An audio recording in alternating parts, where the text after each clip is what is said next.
So you recently got the endorsement of Abandon Harris. It's a largely Muslim organization.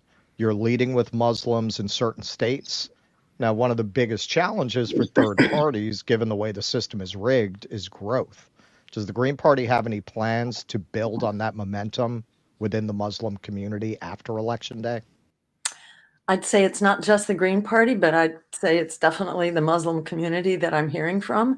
And in the discussions leading up to the endorsement, there was a lot of concern about what's the larger game plan here.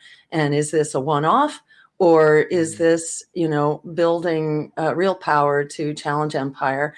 And, I've been really delighted and, encouraged and empowered to see how much overlap there is between the Muslim community and, Greens and lefties in general, because, the Muslim community has been on the receiving end of empire, both abroad, in terms of the war on Muslim people, and at home in terms of the war on civil liberties and dissent and the right to privacy and, the Patriot Act. And so there's just been an enormous,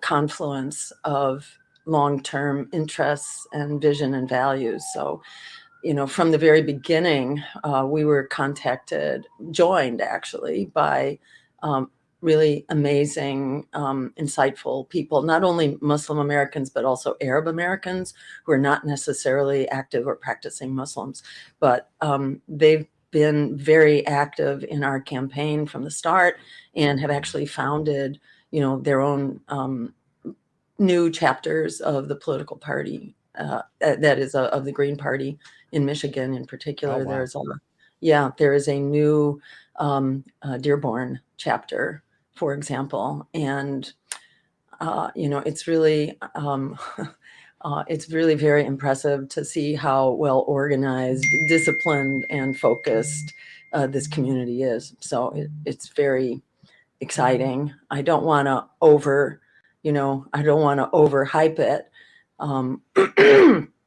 but it's been, a very powerful convergence of visions and long-term intentions.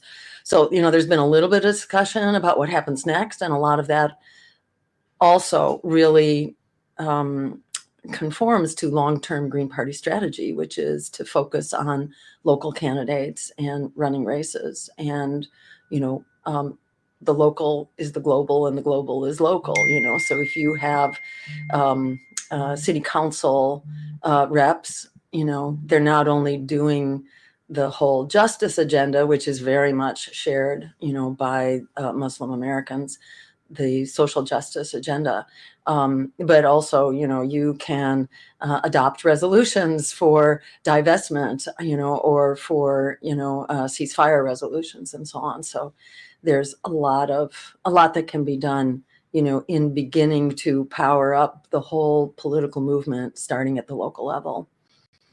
Yeah, there's been an ongoing war on Arabs and Muslims, really since 9/11, especially with a lot of what you've talked about.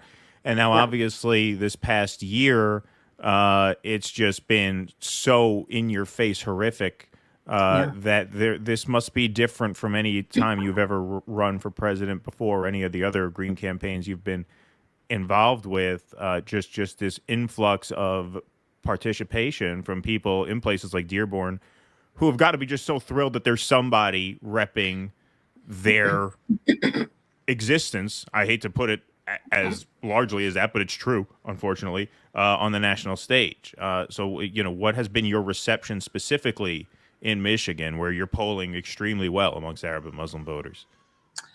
It's been extremely emotional and rather wrenching to be sharing the experience and the concerns of this community. A 7-year-old girl was stabbed in the neck. A 7-year-old Muslim girl was stabbed in the neck just randomly.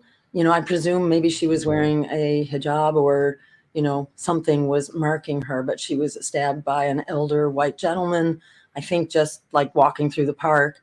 And this is not unusual, sad to say. So they are really experiencing, enormous hostility and violence, verbal and actual physical violence here.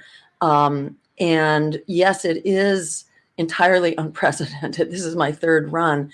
And while we've had support from Muslim Americans or Arab Americans before, Ralph Nader is Lebanese himself and had some, rapport with the Arab American community. And the Greens have been recognized as friendly to Arab Americans because we've had a long-standing policy in favor of Palestinian rights, ending the occupation, ending the apartheid government in Israel. So that's been recognized actually for a long time, but it wasn't, until, this current crisis that, and this election for the first time, that we actually had whole organizations that are politically sophisticated.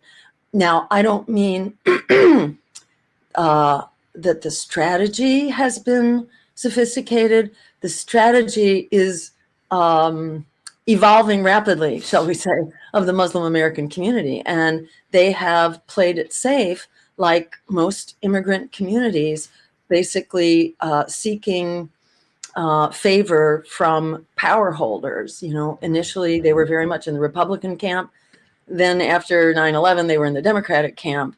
And, now after the genocide, they've really abandoned that and have sought out, a very different role in politics, which I must say where they are winding up is very similar to, I think the role of many of us who have long since rejected the very corrupt political system that serves powerful economic interests, namely Wall Street and the war machine, to summarize it. But we wind up, in very much the same place. It's the first time that we've had people who have existing 501c4s and actually have played the political game for quite a while. They've never just done it from this position of challenging power. They've more been seeking, approval and recognition from current power holders. This is the first time they have this position, but they are organized.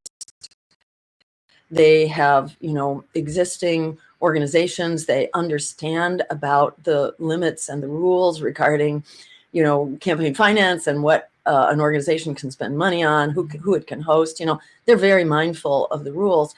And it's really incredible to be working with such a powerhouse of people who now really share a common vision and strategy with us. And let me also just say a word about their courage. It's just remarkable how abandoned Biden at the time, now abandoned Harris, really stood up and took the heat from the beginning. Right. When virtually no one else did. They were ready to stand up and say, we are voting against genocide and everyone should vote against genocide. And my understanding is that abandoned Biden was the initial real grassroots movement from within the Muslim community. One of the founders, Dr. Hassan, he himself was a political prisoner of the IDF and was tortured for having been, he's an academic and he was doing research with students.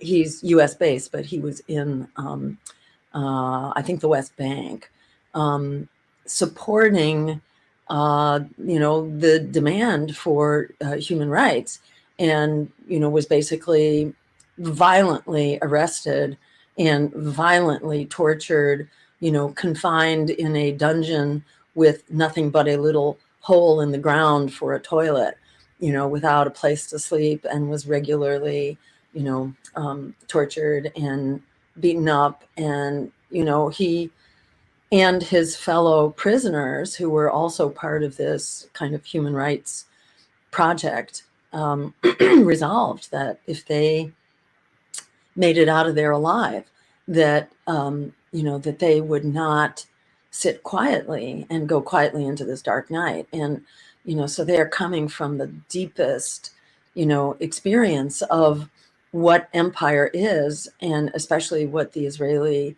occupation and genocide is all about. So there's just enormous conviction and